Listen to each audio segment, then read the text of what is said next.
여러분 안녕하십니까, 진성호입니다. 오늘 국회에서는 문재인 대통령이 지명한 5명의 장관 후보자에 대한 인사청문회가 동시에 열렸습니다.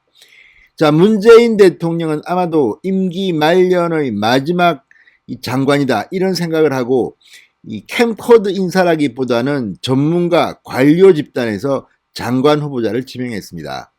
좀 쉽게 가려고 했던 것 같습니다. 가뜩이나 4.7 재보궐선거에서 민주당이 참패했기 때문에 문재인 대통령의 레임덕을 막기 위해서 이번에는 정치인보다는 관료 중심으로 후보자를 찾았습니다.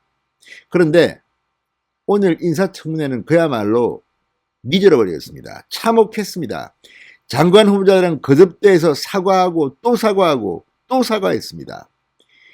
자, 지금 TV로 생중계된 청문회 광경, 정말 국민들이 이걸 보면 기가 막힐 겁니다. 어떻게 사람이 없어도 저런 인간을 장관시키려고 문재인 대통령이 뽑았나. 정말 문재인 대통령은 끝까지 인사에 관해서는 낙제점을 받을 수밖에 없습니다. 민주당도 이 후보자들을 애써 보호하려고 했지만 중간에서 포기한 것 같습니다. 정말 기가 막힙니다. 그동안은 보기 힘들었던 가족 밀수 의혹, 또 어떤 후보자는 이 딸의 이중 국적의 불법 다운 계약서 의혹의 위장 전입에 거의 비리 백화점 같은 의혹을 가진 후보자도 있었습니다. 여기에 부인이 도둑질을 한 사람도 있었고, 아들이 실업급여를 부정으로 타갔다는 의혹도 제기됐습니다. 결정적인 것은 외교관 이삿짐을 통해서 세금도 내지 않고 최소한 수천만 원, 억대일지도 모르겠습니다.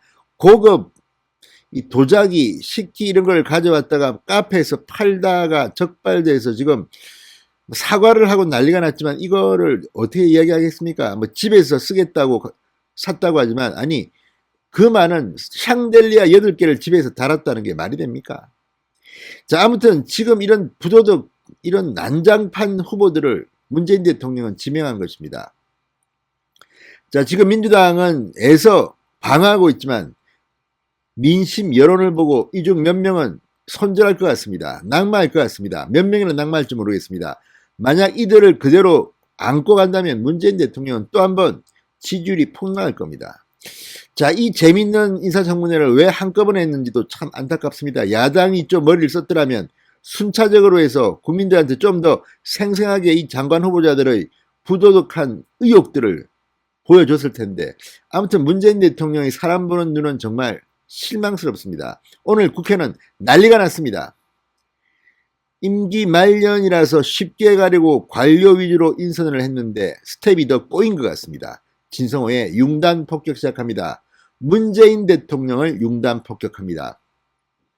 방송에 앞서 아직 진성호 방송의 구독자가 아니신 분들은 붉은색 구독 버튼 눌러주십시오. 더 좋은 방송으로 보답하겠습니다. 자, 지금 한둘이 아닙니다. 굉장히 쉽게 가려고 이 관료 위주로 인사를 했는데 구멍 숭숭 뚫렸습니다. 오늘 인사청문회를 열고 뚜껑을 열어보니까 정말 이런 사람을 장관으로 인사라고 했단 말인가, 이런 말들이 절로 나왔습니다. 또 의혹을 제대로 후보자들이 변명하지도 못했습니다. 자, 유영민 비서실장은 지난달 16일 장관 후보자들을 발표하면서 이렇게 말했습니다. 직접 정책을 추진해오던 전문가들을 장관으로 기용했다. 실질적 성과를 내기 위한 인사다. 실상은 청문회를 좀 쉽게 통과하려는 의도가 있지 않았나 싶었습니다. 아무래도 공무원들은 자기 관리를 하기 때문에 인사청문회가 무난하지 않을까, 폭탄은 없을 것이라고 생각했는지 모르겠습니다. 그런데 폭탄이 여기저기서 막 터졌습니다. 자, 여권의 고위 인사는 중앙일보와의 통화에서 임기 말 야당이 반대하는 임명 강행을 하지 말아야 한다는 대전제에 따라 인재를 찾다 보니 결국 관료밖에 남지 않게 됐다. 그런데 그 관료 출신이라는 사람들조차 정말 기가 막힌 일들이 벌어지고 있습니다. 자, 국민의힘은 지금 내로남불 전시회라고 비판하고 있습니다. 의혹이 너무나도 다양하기 때문입니다. 특히 임혜숙 과기부 장관 후보자, 정말 입이 딱 벌어집니다. 두 딸의 이중국적, 이 사람들이 받은 의료비 혜택, 가족 동반 외유성 출장, 제자의 논문 표절, 다운계약서 작성 의혹, 뭐 우리가 생각하는 건 다 터져나왔습니다. 노형욱 국토교통부 장관 후보자, 부동산 정책을 담당해야 할 사람인데 세종시 공무원 아파트로 관사 재테크를 했다. 한 번도 살지 않았다.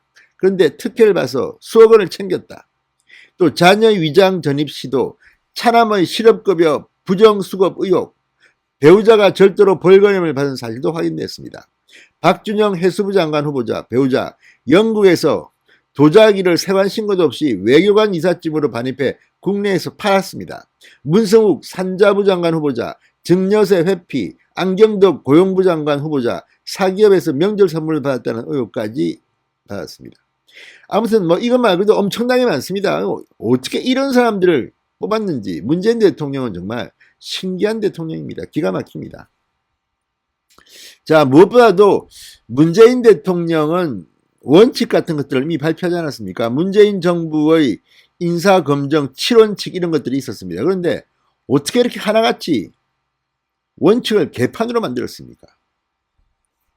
자, 청와대 고위공직자 인사검증 7대 원칙이라는 게 있었습니다. 그런데 이번에 이거 완전히 첫 시험 때부터 무색해졌다는 비판이 나옵니다. 뭐 당 주도의 당청관계, 이번에도 청와대 하수인처럼 민주당은 그렇습니다. 이걸 가지고 지금 국민들이 감동하겠습니까? 자, 문재인 정부는 인사검증 7대 원칙을 이미 발표한 바 있습니다. 병력 면탈, 부동산 투기, 세금 탈루, 위장 전입, 논문 표절, 음주운전, 성범죄. 그런데 뭐 이 사람들 지금 여기에 뭐 다 걸립니다. 뭐 위장 전입은 한둘이 아니고 논문 표절, 뭐 부동산 투기, 세금 탈루 다 나왔습니다.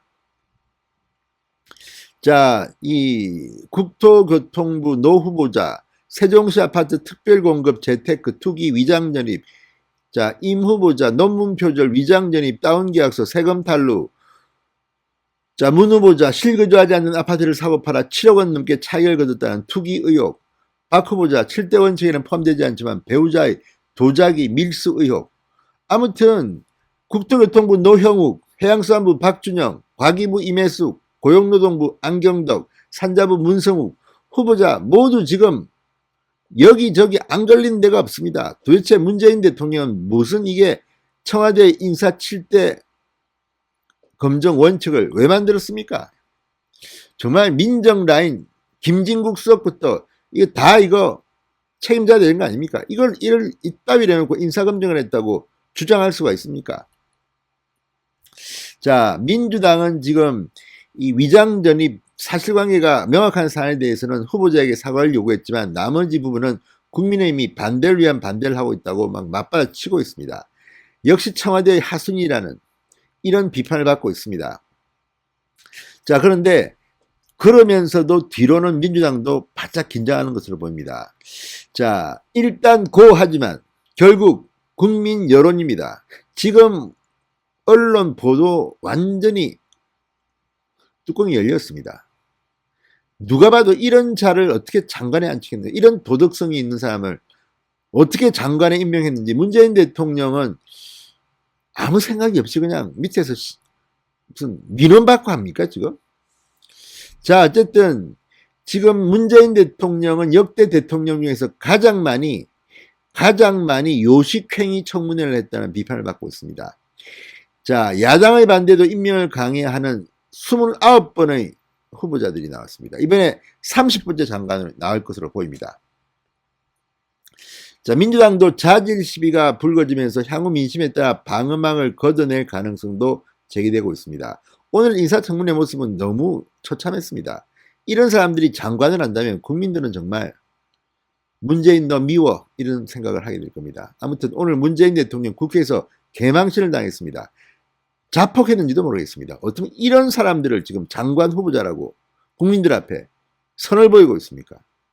정말 가증스러운 정권이 아닌가.